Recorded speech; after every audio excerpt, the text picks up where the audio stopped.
నిన్న 4వ తారీఖు నుంచి కూడా ఏపీలోకి సునామీ వచ్చింది.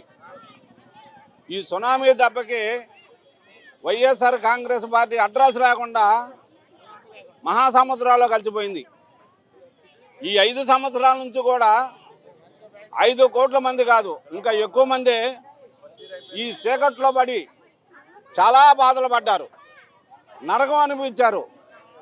ఏం చేయాలో కూడా అర్థం కాని పరిస్థితి నరకం చూశారు ఈ ప్రజలు. ఏపీలో ప్రజలు మొత్తం కూడా వాళ్ళని కాదు, వీళ్ళని కాదు, ఆ పార్టీ అని కాదు, ఈ పార్టీ అని కూడా లేకుండా అంత నరకం చూశారు. ఇవాళ ఉండ పరిస్థితిని బట్టి ప్రతి ఒక్కళ్ళు కూడా గతంలో కూడా నారా చంద్రబాబు గారి నాయకత్వంలో చాలా బాగుంది, చాలా పద్ధతి గల మనిషి ఆయన అనే దాని మీద ప్రతి ఒక్క నోట కూడా ఇదే వచ్చింది.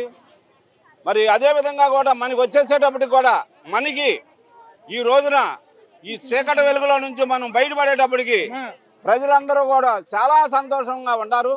మరి వాళ్ళందరూ కూడా తెలుగుదేశం తరఫున, తెలుగుదేశం కుటుంబం తరఫున, తెలుగుదేశం కార్యకర్తలు కానీ అందరూ కూడా తల వంచి నమస్కారం చెబుతూ మరి ఇవాళ ఎన్డీఏ కూటమిలో కూడా మొత్తం కలిసి పనిచేయటానికి కూడా మనకి అందరం కూడా కలిసి పనిచేస్తేనే మనం ఇవాళ నెట్టగలిగాము. ఇవాళ అది కూడా చంద్రబాబు నాయుడు గారు కూడా చాలా ఓర్పు నేర్పుతో కూడా ఉన్నారు. ఆయన కూడా ఓర్పు నేర్పు సాహసం ఆయనకి పనిచేస్తుంది చాలా వరకు కూడా. మరి వాళ్ళు కూడా పవన్ కళ్యాణ్ గారు కూడా చాలా వరకు కూడా సమర్థుడిగా ఉండి పనిచేసి వాళ్ళందరూ కూడా ఒక తాటి మీద తీసుకొచ్చి నడిపించి కూటమిని ఏర్పాటు చేసిన పవన్ కళ్యాణ్ గారికి కానీ, అలానే చంద్రబాబు నాయుడు గారికి కానీ, లోకేష్ బాబు గారికి కూడా మరి వాళ్ళందరూ కూడా మా ఏపీఐసి కాలనీ తరఫున ప్రతి ఒక్కరి తరఫున ధన్యవాదాలు తెలుపుతూ. సార్ ఇప్పుడు చూసుకుంటే ఈ 2024లో టీడీపీ కూటమి, ఎన్డీఏ కూటమి భారీ మెజారిటీతో భారీగా సీట్లు రావడం జరిగింది. దీని గురించి మీరు ఏమంటారు?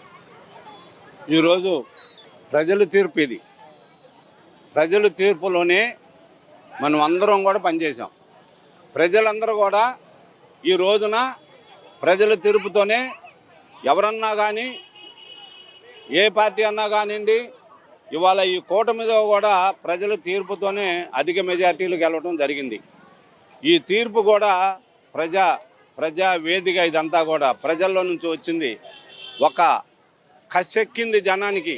ఏ విధంగా అంటే జగన్మోహన్ రెడ్డి పరిపాలనలో జగన్ రెడ్డి గారి పరిపాలనలో ఆయన చేసిన అరాచకాలకు కానీ, అతను చేసిన పనులకు కానీ, అతను చేసిన పద్ధతులకు కానీ ఎవరికి నచ్చక జనంలో కసెక్కిపోయి ఇవాళ ఉన్న పరిస్థితిని బట్టి మళ్ళీ జగన్మోహన్ రెడ్డి కనుక వస్తే ఈసారి మనకి అన్నం కూడా దొరకదు అనే దాని మీద ప్రతి ఒక్కళ్ళు కూడా మాట్లాడుకొని కూడా ఇవాళ ఈ స్టేజీకి వచ్చారు అందరు కూడా.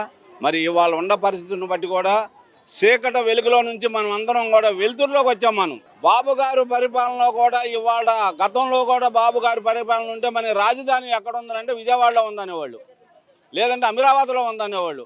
ఇవాళ ఎక్కడుందని మనం చెప్తున్నామండి. మాకు అమరావతి లేదు.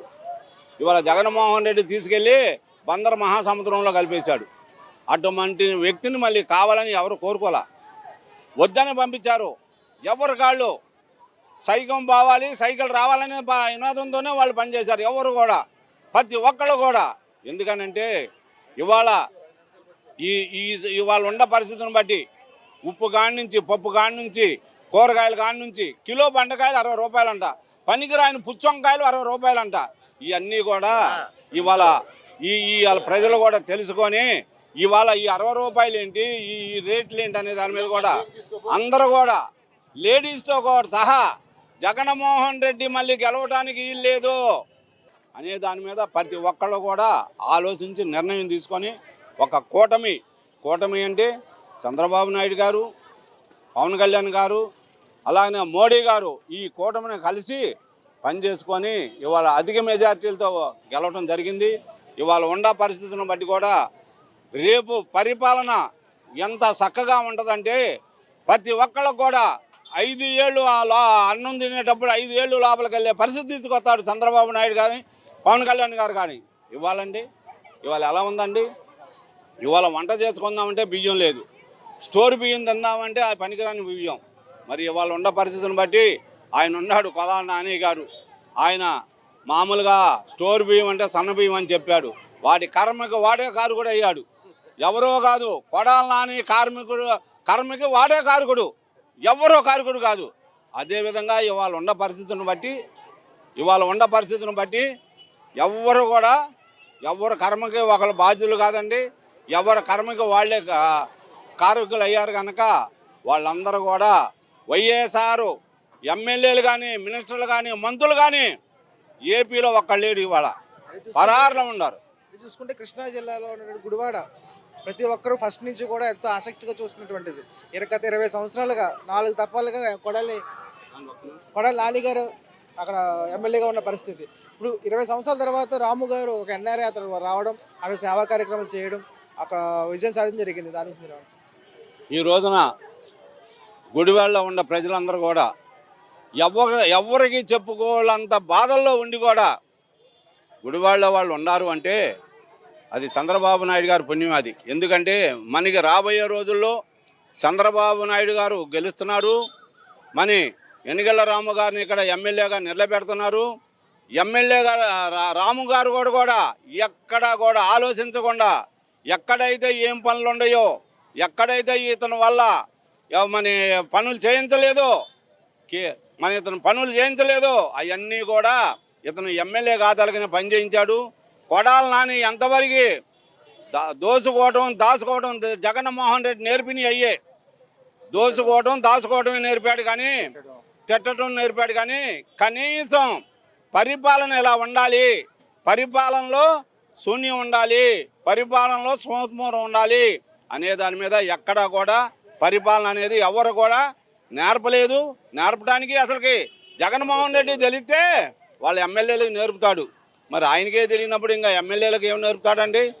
ఎక్కడా నేర్పరు.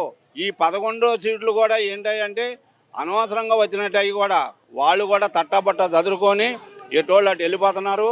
ఒక్క వారం రోజుల్లోనే మొత్తం కూడా వెళ్ళిపోతారు, ఎవరు కూడా ఉండరు. ఒక్క వైఎస్ఆర్ సంబంధించిన ఎమ్మెల్యేలు కూడా ఎవరు కూడా ఇక్కడ ఉండే పరిస్థితుల్లో లేరు.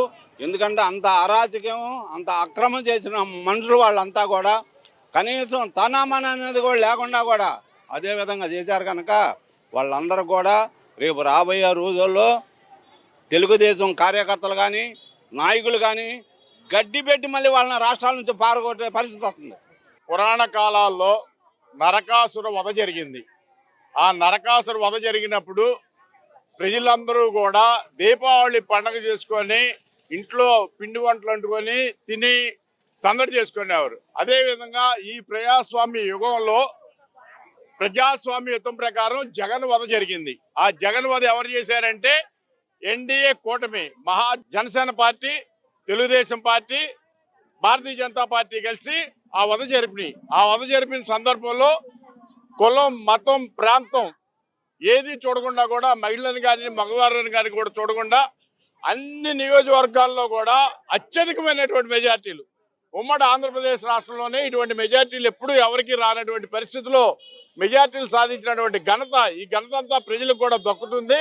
జగన్ వధ చేసినందుకు ఈ ఆంధ్రప్రదేశ్ ప్రజలందరికీ కూడా తెలుగుదేశం పార్టీ తరఫున ధన్యవాదాలు చెప్పడమే కాదు, విజయవాడ తూర్పు నియోజకవర్గంలో హ్యాట్రిక్ ఎమ్మెల్యేగా శ్రీ గద్దె రామ్మోహన్ రావు గారిని గెలిపించడం, అదేవిధంగా విజయవాడ పార్లమెంటరీ నియోజకవర్గంలో కేశినేని చిన్ని గారిని అత్యధిక మెజార్టీతో కూడా లోక్సభ పంపించడం కూడా జరిగింది. ఇప్పటి వరకు తెలుగుదేశం పార్టీ శ్రేణులన్నీ కూడా ప్రజా సమస్యల మీద పనిచేశాం. ఇప్పుడు ప్రజా సమస్యలు పరిష్కరించడం కోసం మేము అందరం కూడా పనిచేస్తామని తెలియజేసుకుంటూ ఆంధ్రప్రదేశ్ ప్రజలకి, విజయవాడ ప్రజలకి మరొక్కసారి ధన్యవాదాలు తెలియజేసుకుంటాం.